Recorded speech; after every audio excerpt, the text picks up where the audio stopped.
పాకిస్తాన్లో క్రైస్తవుల మీద దాడులు పతాక స్థాయికి చేరుతున్నాయి.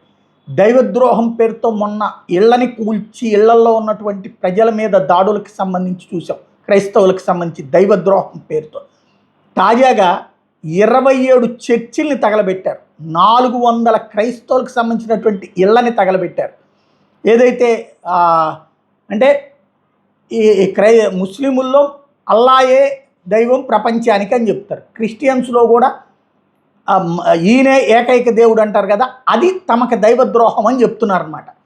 దీంట్లో పాకిస్తాన్కి సంబంధించినటువంటి భారీ దాడులు అన్నది పెద్ద సమస్యగా మారింది.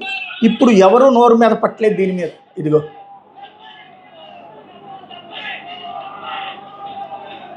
ఇళ్ళని తగలబెడుతూ నినాదాలు చేస్తున్నారు, గందరగోళం సృష్టిస్తున్నారు.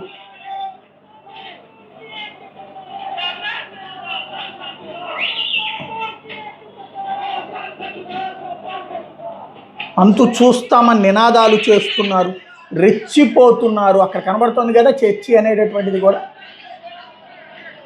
విచ్చలవిడిగా జరుగుతున్నటువంటి ఈ దాడులకు సంబంధించి సమాధానం చెప్పేవాళ్ళు కూడా లేనటువంటి పరిస్థితి అయితే ఉంది అక్కడ. అదే స్పెషల్.